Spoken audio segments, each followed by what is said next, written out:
Hi, my name is Christine Castillo, and I have collaborated with Rico Buenteo, Martina Castañeda, and Dylan Cook to present on pelvic floor dysfunction and low back pain.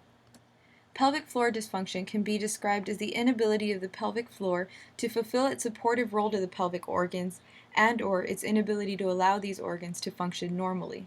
One of the most common disorders associated with pelvic floor dysfunction, and one that we will focus on throughout this presentation, is urinary incontinence. However, there are a few others that will be mentioned further on.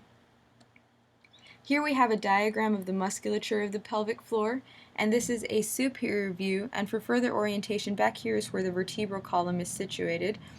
And the pelvic floor is made up of two parts, the levator ani, which consists of the pubococcygeus, the iliococcygeus, and the puborectalis, which can be seen from an inferior view, and the coccygeus, which consists of the ischiococcygeus muscle back here.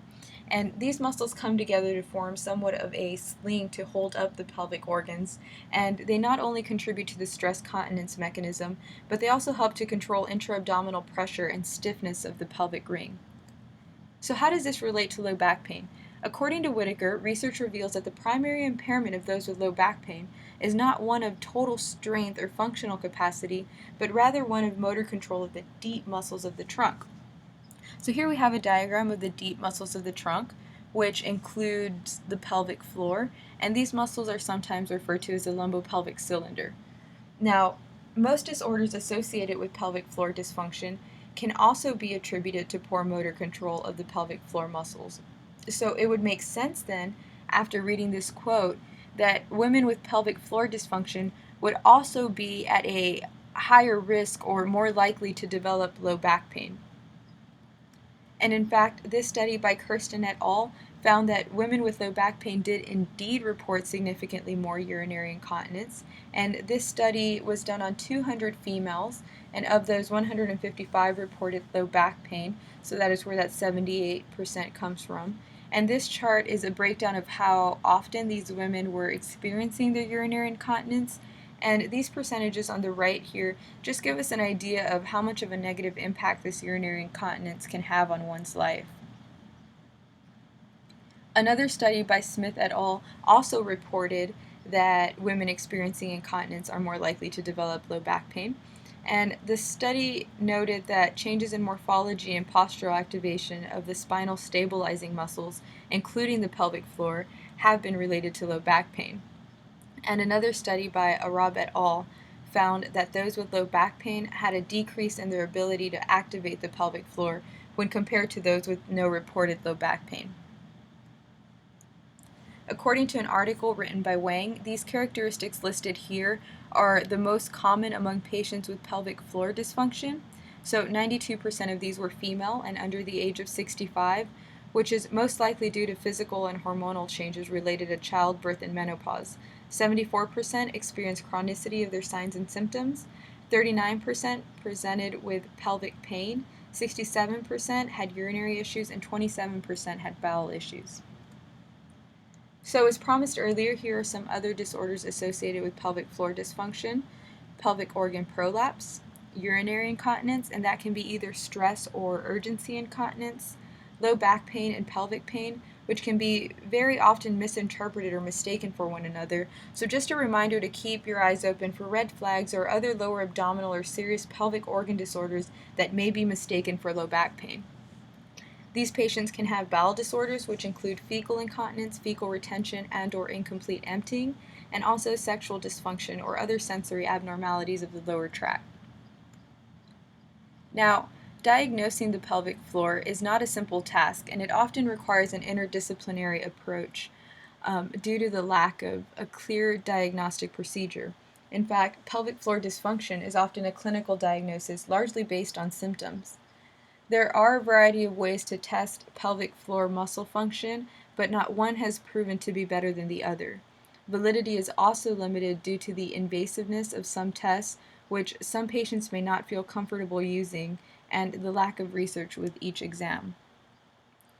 Assessment of individuals presenting with signs and symptoms of pelvic floor dysfunction include a history as to determine if the patient has had a recent pregnancy, undergone hormone therapy, or to determine any neurologic implications.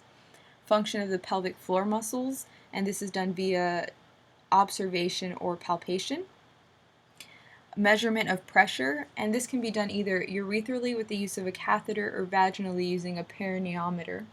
And the assessment can also include EMG and or ultrasound findings. In some cases, the pelvic floor muscles are assessed using a dynamometer, and these are measuring instruments that can accurately measure forces produced during a muscle contraction independent of the evaluator's judgment. When it comes to measuring pelvic floor strength, endurance, and contraction with dynamometry, there is no gold standard. There have been several different dynamometers developed since 1989, and overall they have a very good reliability as indicated by these reliability coefficients of 0.88 and 0.86.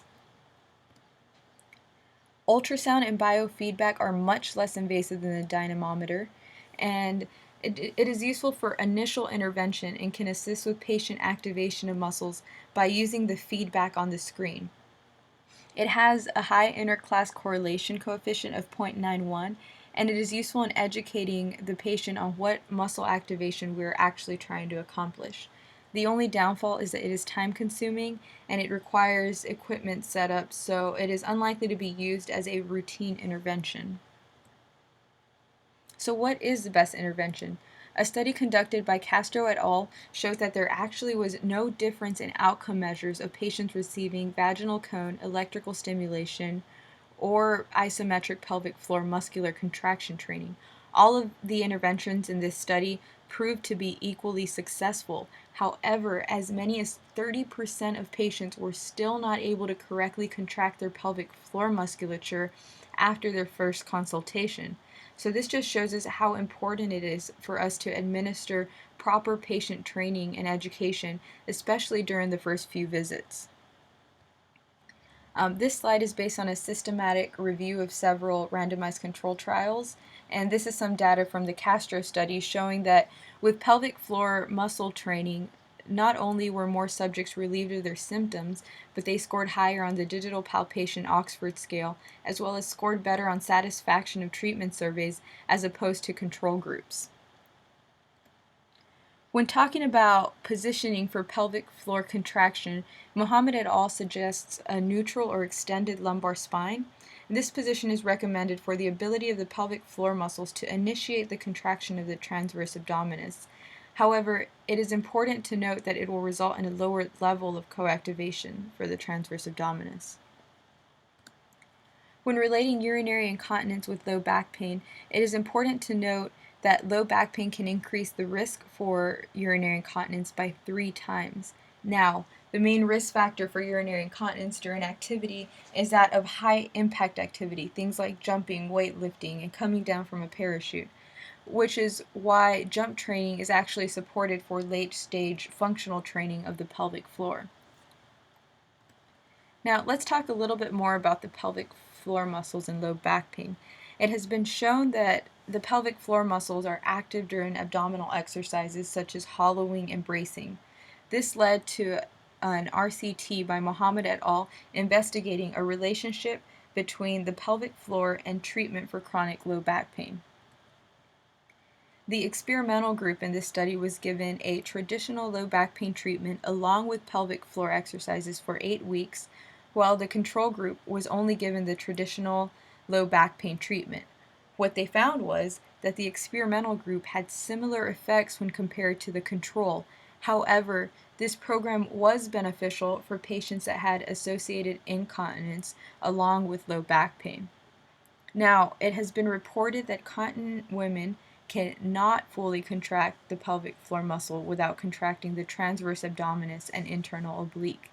As of now, there is little evidence to support the pelvic floor and acute low back pain.